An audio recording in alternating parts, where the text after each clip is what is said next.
I was listening to one of Ben Shapiro's podcasts the other day, and he was comparing your chances of dying from COVID to your chances of dying in an automobile accident, right?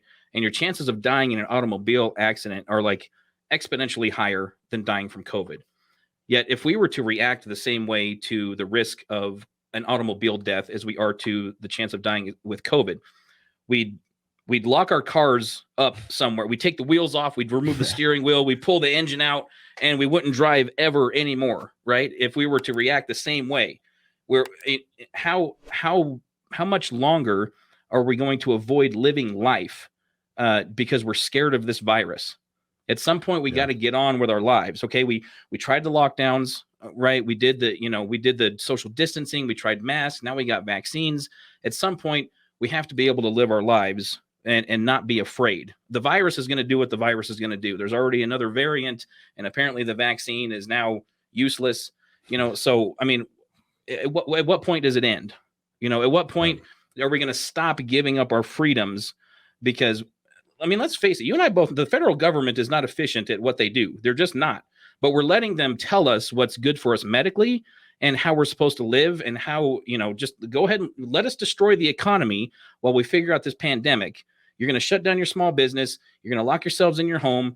You're going to destroy all your personal relationships. You're going to be depressed. But don't worry, we'll figure this out maybe in another 2 decades.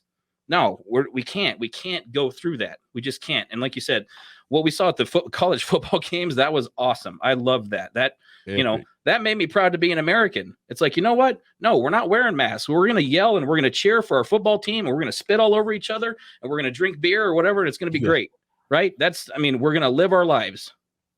And that's the way we should, man. I mean, I honestly believe that, like, once you give government power, they don't relinquish that power. And that's why it's scary, because once they get the passports on the phones, you got vaccination passports. They're going to put more stuff on that little QR code.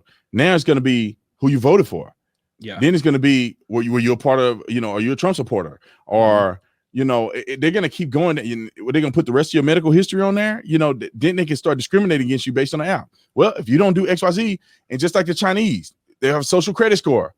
How many times have you violated the COVID-19 things? Show your card. Oh, you violate. Oh, you can't come into this bit. You can't fly. I'm waiting for them to say you can't fly if you're not vaccinated. Like, I'm waiting for them to do that, because I have to fly somewhere tomorrow morning. And it's like, I guess Biden's supposed to make an announcement tomorrow about some new level of restrictions. And it's like, I'm just waiting for them to say, if you don't have a vaccine, you can't fly. And I will proudly not travel or drive. I will do it with a smile on my face, because we have to fight back. And I really wish that people would, if they do that and people say, okay, let's hurt the airline pockets. Yeah. Let's don't fly then. Let's just not fly. We don't have to fly, especially if it's not for business. You say, well, I just want to fly. We'll just get in the car and we'll drive. It'll take a little more time, but we'll drive. And if you look at it, it probably take maybe 2 hour difference, because the time that it take you to get in your car, drive to the airport 2 hours early, to get there, to go through all that, to fly there, to land, to get out the airport, to get baggage claim. I mean, you already didn't waste like 5 hours on an hour flight. So, you might as well drive in many of these cases. So, I mean, then it'll be more automobile accidents or whatever. But, I think that people need to fight back on these things, because if you've done any history, a government that takes power, they don't give it back to you. And we have seen that with 2 weeks to slow the spread. Yep. They took our power for 2 weeks, and then they said, you know what? We like having control over you. So now, not 2 weeks, let's do 3 weeks. Let's do a month. Next month, and let's see what they do. Oh, they complied. Let's do a year. Yeah. Let's see what they do. Let's do a vaccine. Let's see what they do. Now you need a booster.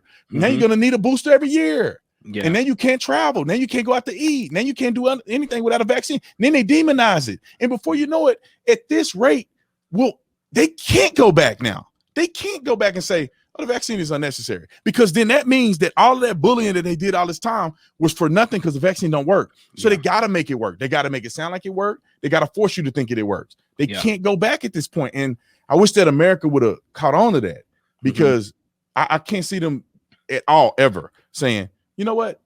Do what you want to do. Go where you want to go. Open your business. You don't have to have vaccines. They are, I'm saying this, they're never going to do that. Vaccines are going to always be an issue in our country forever. From this point moving forward, it's going to always be an issue in our country.